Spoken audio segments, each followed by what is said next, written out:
Now, why would you use these order types? Well, let's say it's midweek, you're not going to be at your computer at the end of the day. Maybe there's earnings the next day and you don't want to hold overnight and have that exposure. Or it's a Friday afternoon, it's a beautiful day and you want to get to the beach or go out on the lake.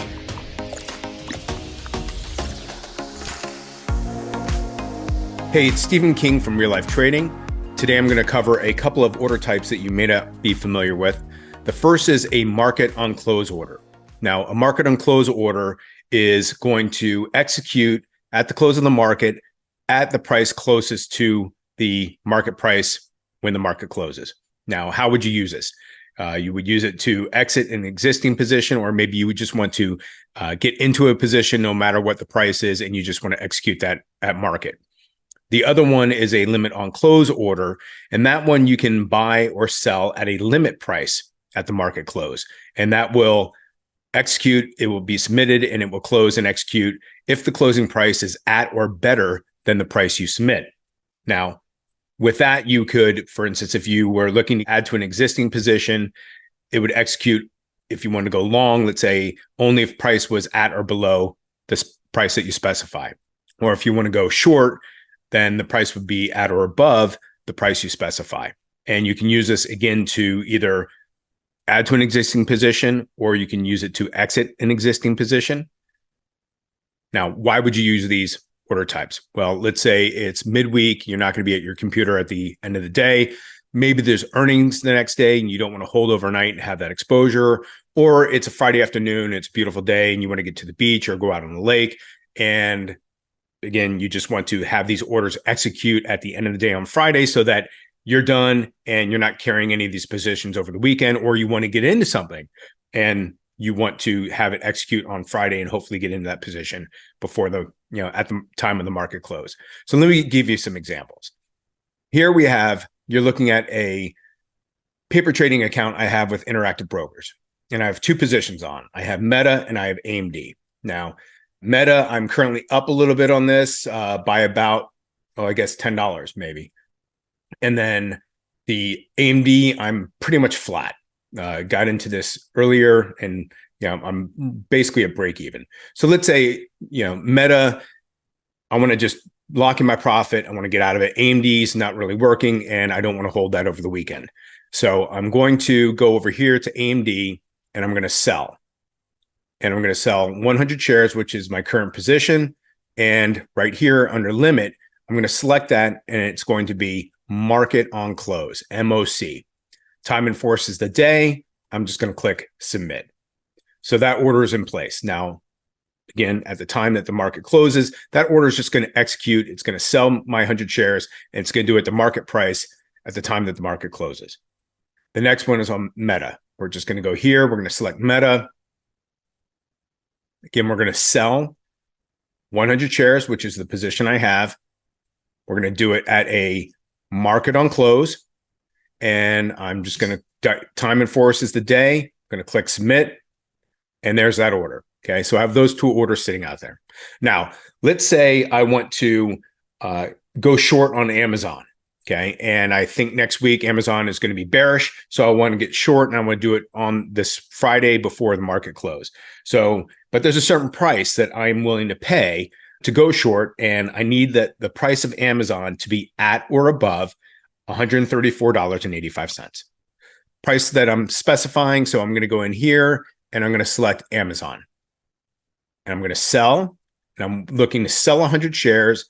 And here, instead of MOC, I'm going to use LOC, which is limit on close. And the price that I specify here is 134.85 based on my technical analysis. That's the price that I am willing to pay, either that or better. So in order to go short here, for this to execute, Amazon is going to need to be at or above $134.85 at the time of close, day in force. I'm going to click submit. So that order is sitting out there now. Now, let's say I want to go long on RCL. I think next week RCL has been beaten up. I think next week it's going to go up. So I'm going to look to go long on RCL. I'm going to buy 100 shares. Again, it's going to be, I'm specifying a limit. There is a particular price that I'm willing to pay but no more. So I'm going to go limit on close. The price that I've specified on RCL is $96.95. And if at the time the market closes, if RCL is at or below $96.95, that order will fill. Time and force is the day. Again, it's a limit on close. I'm going to click submit. Okay, so I have several orders out there now. So just to give one more example, let's say I want to get into PLTR. It's already there. So PLTR, I just want to get in. I don't, I'm not looking to specify a price. Else, PLTR has been beaten down, and I think that it's time for it to recover. Kathy Woods is investing in it, whatever the reason might be. So I want to get into 100 shares of PLTR, and I'm going to do it at whatever the market closes at the time. So I'm going to buy 100 shares. It's going to be at the market on close. Again, I'm good with whatever price it is at that time, and I'm time and force is a day, and I'm buying 100 shares PLTR. Click submit. So I have all these orders sitting down here now. The market closes in about 5 minutes. So I'm going to pause the recording. We'll come back right before the market close, and we'll watch how all of these orders execute. Okay, I'm back. It's now 2 minutes before the market close on a Friday. Just to do a quick little recap, we are looking at different order types that execute at the close of the market. One is the market on close. It's a market order that's submitted and gets executed as close to the closing price as possible. The other is a limit on close order that gets submitted, and the close will execute if the closing price is at or better than the submitted limit price. We have several orders here that we are waiting to execute at the time that the market closes, which sometimes executes about a minute before, but in any case, I'm looking to buy 100 shares of PLTR at just the market price. I'm looking to buy RCL at a limit price. The limit I've set is $96.85. And again, the price has to be at or below that to fill. Then I have Amazon set to, I'm looking to sell it at $134.85. And that price would have to be at or above in order to execute. And then I have two orders that will execute at market. One is to exit my current position on Meta. The other is to exit my current position on AMD. And orders are filling.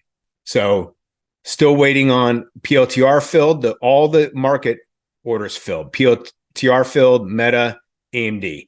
Waiting to see if RCL and Amazon actually fill. And there's the bell. So market closed. It looks like I did not get executed on my RCL or the Amazon position. So it looks like the closing price on RCL was $97.80, but I had said that the most I'm willing to pay was $96.95. So it needed to be at or below that level in order to fill. And then on Amazon, let's see what the closing price was on Amazon. So looks like the closing price on Amazon was $134.65. And I said that I was willing to sell Amazon at a price at or above $134.85. So neither of those orders filled, which is fine because those were the limits that I set, and I wasn't willing to pay either a little more or a little less. That was the price. So those orders did not fill, but you can see here, I'm out of my Meta position, I'm out of my AMD position, and I am now holding 100 shares of PLTR. So that's how you set up the market on close and the limit on close orders. I hope you found this video helpful.